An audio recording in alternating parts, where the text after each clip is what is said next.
وبركاته.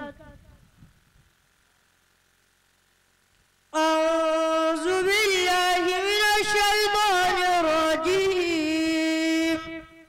بسم الله الرحمن الرحيم. الرحمن علم القرآن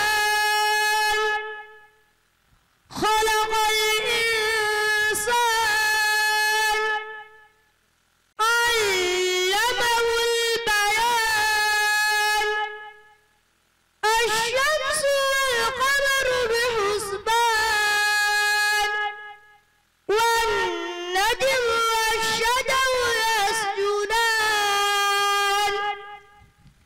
والسماء رفعها ووضع الميزان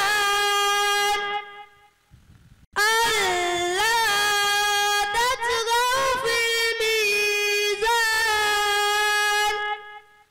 وأقيموا الوزن بالقسط ولا تخسروا الميزان. والأرض وضعها للأنام فيها فاكهة والنخل ذات الأكمام والحب ذو العصف والريحان. فبأي آلاء ربكما تكذبان؟ خلق الإنسان من صلصال كالفخار وخلق الجان من مارج من نار. فبأي آلاء ربكما تكذبان؟ صدق الله مولانا العظيم. sì sọ gbọ́dọ̀ ń tóbi dáadáa. Wa nurun fawqa nurin wa kalamu min ilahi. Wa nurun fawqa nurin wa kalamu min ilahi. Wa nurun fawqa nurin wa kalamu min ilahi. Wa nurun fawqa nurin wa kalamu min ilahi.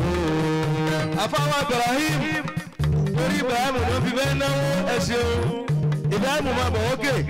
Wa nurun fawqa nurin wa kalamu min ilahi. Wa nurun fawqa nurin wa kalamu min ilahi. Wa kalamu min ilahi. Wa kitabun min samai. Wa kalamu min ilahi. Wa kitabun min samai. Wa kalamu min ilahi.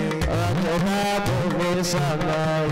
Wa kalamu min ilahi. Wa kitabun min samai. Kitabun min samai. Wa kitabun min samai. Wa kalamu min ilahi. Wa kitabun min samai. Wa kitabun min samai. Wa kitabun min samai.